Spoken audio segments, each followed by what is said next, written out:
Les premières impressions, d'abord que c'est quand même un secteur excessivement dynamique, un secteur en plus qui a énormément d'acteurs, un secteur qui est arrivé aussi à mettre justement tous ces acteurs autour de la table pour arriver en tout cas à avoir des initiatives très concrètes. Je prends vraiment le Conseil de la jeunesse qui va y avoir une nouvelle formule, une nouvelle mouture. C'est un secteur aussi qui est très très riche, qui est très, très pluraliste et c'est une bonne chose, mais qui arrive aussi à dépasser éventuellement certaines dissensions pour aller au cœur des choses et faire en sorte qu'il y ait une politique de la jeunesse qui soit vraiment cohérente et qui puisse aussi traverser toutes les politiques au quotidien et qui ne se cantonne pas uniquement dans le tiroir de la jeunesse.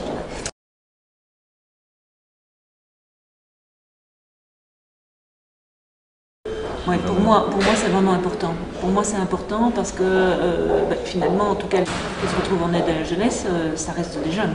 Ça reste des jeunes à qui, grâce au fait qu'on met ces deux politiques ensemble, on va peut-être pouvoir proposer une plus grande palette d'outils.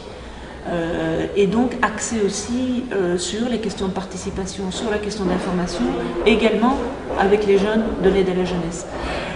Moi, ce que je ne veux pas, c'est qu'il y ait un gouffre, un gap entre les jeunes qu'on pourrait dire classiques, normaux, et puis tous ceux qui sont soit les jeunes maltraités, soit les jeunes délinquants, soit les jeunes en souffrance. Et donc, moi, c'est considérer la jeunesse dans son ensemble, d'autant plus qu'on est dans une période aussi de remous dans la jeunesse. On l'a vu aussi ces derniers mois dans certains quartiers, avec aussi une précarité de plus en plus grande parmi les jeunes.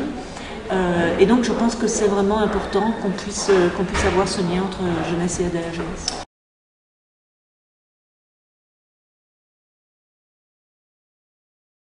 Alors c'est un phénomène, c'est un problème qui n'est pas neuf, ça je veux le dire directement. Je ne veux pas stigmatiser ici aussi certains quartiers plutôt que d'autres. C'est un problème qui est très complexe et qui n'est pas un problème de jeunes. C'est pas un problème non plus de quelques délinquants qui ont été mettre le feu à la baraque ou dans un quartier. C'est un problème qui couvre peut-être aussi depuis plus longtemps et principalement justement dans les grandes villes, c'est à Bruxelles, c'est dans certains quartiers de Liège, de Charleroi.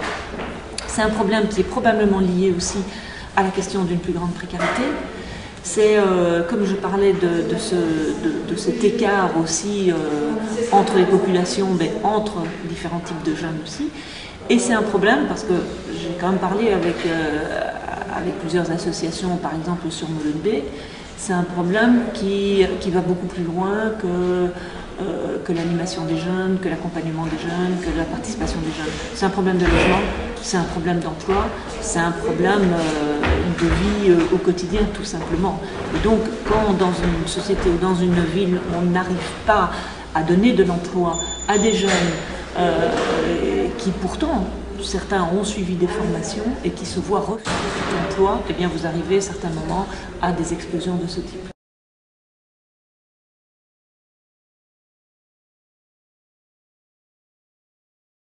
Mais absolument, parce que moi la jeunesse, ce n'est pas mon département jeunesse communauté française.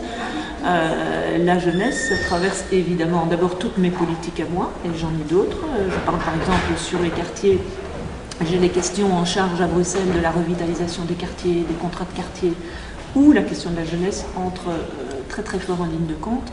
Les questions d'environnement aussi, les questions de développement durable, ce sont des questions qui interpellent quand même les jeunes. On est à la veille de Copenhague. Je crois que la question justement du développement durable est une question que les jeunes ont d'ailleurs pris en main. Et moi je veux en tout cas vraiment impliquer la question de la jeunesse dans toute la question de développement durable. Et donc c'est pas pour rien qu'on a mis dans les différentes déclarations gouvernementales, que ce soit en communauté française, à la COCOF, à la région, le fait d'avoir un plan jeune qui traverse tout, qui traverse la question du logement, parce que le problème aujourd'hui, c'est aussi, pour certains, avoir un cote abordable pour des étudiants à Bruxelles ou à Liège. C'est le fait pour des jeunes ménages, et parfois de très jeunes ménages, d'acquérir un logement abordable. C'est le fait que nous avons de plus en plus de jeunes qui se retrouvent dans la rue. Et quand je dis dans la rue, ce n'est pas des délinquants, c'est des jeunes qui sont sans abri, sans logement. Et donc là, on touche évidemment aux questions de logement, aux questions de qualité de vie et à la question de la formation, de l'enseignement et de l'emploi.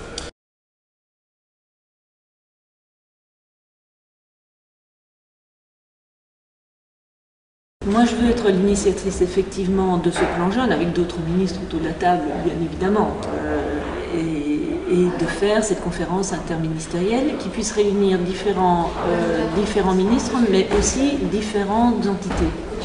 Parce que je suis ministre, par exemple, à la Commission communautaire française sur Bruxelles, des personnes handicapées. C'est important que la COCOP se retrouve autour de la table. C'est important que la région bruxelloise, que la région wallonne et la communauté française. C'est donc dépasser les frontières institutionnelles pour mettre vraiment tous les acteurs politiques qui ont quelque chose à voir avec la jeunesse autour de la table, sans oublier les liens qu'on peut avoir également avec le nord du pays et avec la Flandre. Et donc là, c'est au travers d'un lien que j'aurai avec mon homologue en Flandre, où je pense qu'il est vraiment important d'avoir aussi ces passerelles entre le nord et le sud de la Belgique.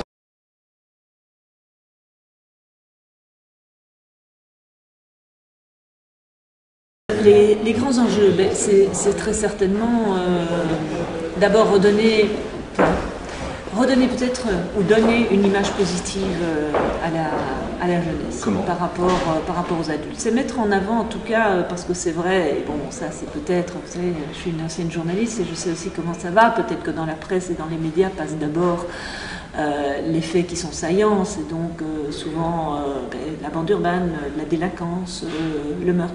C'est mettre en avant aussi beaucoup plus, faire beaucoup plus de place au travers de certaines communications, au travers de certaines actions, de mise en avant d'initiatives, de tous ces jeunes qui se lancent dans du bénévolat, que ce soit dans un club sportif, que ce soit dans un mouvement de jeunesse, que ce soit dans du bénévolat au niveau de l'action sociale.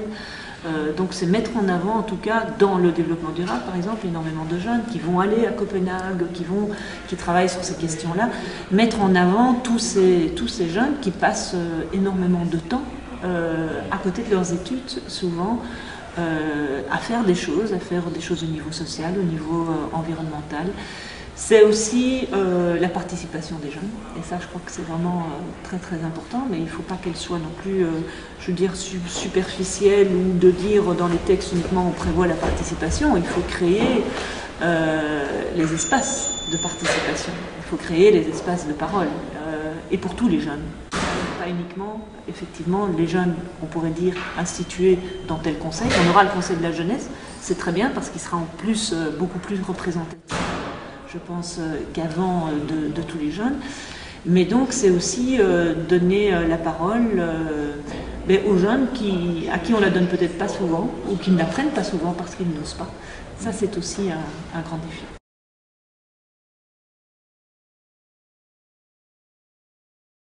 Je suis très impatiente de voir le résultat la semaine prochaine de ces élections et puis l'installation qui va le 7 novembre qui va être un grand moment. Donc j'en attends beaucoup de ce Conseil de la jeunesse nouvelle mouture parce qu'il y a vraiment une nouvelle dynamique. Et puis parce que ça reste quand même pour moi un conseil qui va pouvoir donner des avis sur les initiatives politiques que je vais prendre, mais pas uniquement moi, qui va donner des avis aussi sur les initiatives globalement lancées en communauté française. Et donc, en tout cas, avec tous les conseils consultatifs avec qui j'ai déjà travaillé dans mes autres compétences, je pense que j'ai toujours, en tout cas, veillé à ce que ce soit non pas un lieu factice, mais en tout cas un véritable lieu de discussion qui puisse aussi aider la ministre dans sa prise de décision. Donc pour moi, c'est quand même plus qu'un lieu où on va gentiment et sympathiquement discuter. C'est un lieu véritablement de débat, étant donné qu'il y a quand même différents acteurs autour de la table. Ça peut être un débat très riche dont la ministre doit tenir compte.